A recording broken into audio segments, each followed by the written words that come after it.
पहले sugar commission की बात करते हैं। शुगर कमीशन के नतीजे में पहली बार पाकिस्तान के किसान को उसके गंदम के उसकी जो गन्ना है उसकी कीमत मिली है। इस दफ़ा पहली बार ये हुआ है कि गन्ने की जो कीमत है वो 230 रुपये से 270 रुपये के दरमियान गई है और कई जगहों पे इससे भी महंगी गई है। और इसके बाद गन्ना जो है वो किसान को पहले एडवांस कीमत मिली है और फिर जो है गन्ना मिल में पहुंचा। वरना यहाँ पर तो गन्ने के काश्तकार का जो इस्तेसाल हुआ है पाकिस्तान में उसकी मिसाल नहीं मिलती।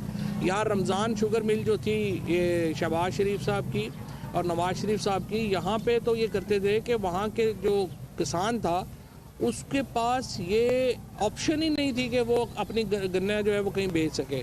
उसको ज़बरदस्ती जो ट्रैफिक पुलिस थी वो वहाँ पे गन्ने लेके आती थी, वहाँ पे उसको गन्ने की कीमत मिलती ही नहीं थी। और जो अगर 100 रुपया कीमत है तो 30 रुपया, और वो भी सालों बाद मिलता था। तो पहली बार ये कमीशन के नतीजे में, ये जो शुगर कमीशन हुआ इसके नतीजे में पाकिस्तान के फार्मर को उसका सही हक मिला।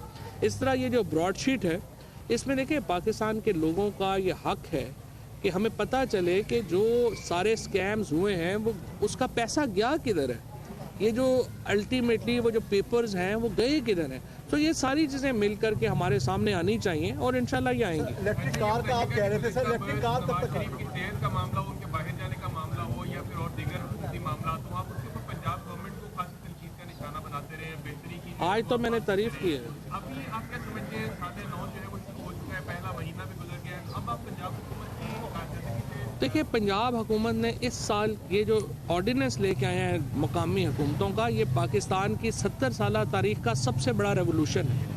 और अभी बहुत सारे हमारे जो लोग हैं उनको एहसास नहीं है कि ये कितना बड़ा रेवोल्यूशन है, क्योंकि इसके नतीजे में आप वसाइल जो हैं वो डिस्ट्रिक्ट्स को और तहसीलों को दे रहे हैं। ये अगर आपने सिस्टम इम्प्लीमेंट कर दिया तो फिर जो एक प्रोविंशियल गवर्नमेंट्स का बहुत सारा काम जो है वो तहसीलों में और अजला में चला जाएगा और उससे बहुत फायदा है। वो इलेक्ट्रिक कारों का आपका मंसूबा था वो कब तक आएगा? चाइना ने तो 5-10 अरब डॉलर की तेल की बचत की है, तो क्या नहीं इलेक्ट्रिक कारों का तो हमारी पॉलिसी आ गई है। हमारे यहाँ पे अब अपनी हमारे 2 व्हीलर्स जो हैं, बाइक्स हमारे अपने बनना शुरू हो गए हैं, 3 व्हीलर्स हमारे अपना बनना शुरू हो गए हैं।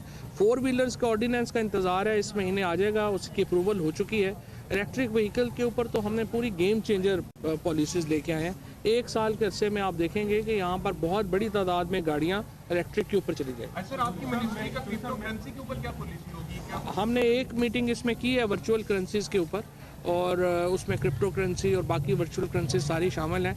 अभी तक इसके ऊपर पाकिस्तान में जो है वो इसके बारे में बैन है और हमने फैटफ की रेगुलेशंस को भी अपने जहन में रखना है। बट हम इस वक्त एक पूरा हमने वर्किंग ग्रुप क्रिएट किया है वर्चुअल करेंसीज के ऊपर।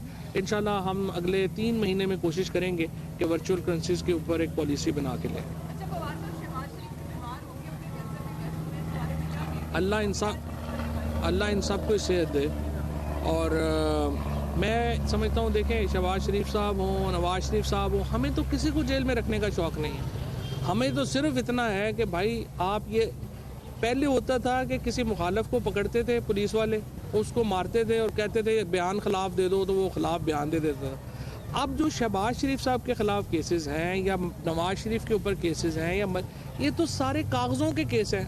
मैं आप लोगों से रिक्वेस्ट करूंगा, स्पेशली ये जो आप यंग जर्नलिस्ट यहाँ पे बैठी हैं और आप लोग बैठे हैं, आप लोग अदालत में जाएं और जो एविडेंस खिलाफ 43 डिग्गियों में से हेरोइन निकाल दो, कभी उनके ऊपर इल्ज़ामात लगा के अरबों के करप्शन के इल्ज़ामात लगा दो।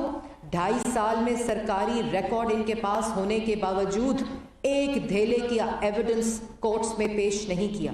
और कल यूके की गवर्नमेंट ने उसी बात की तस्दीक की है कि कोई एविडेंस नहीं है।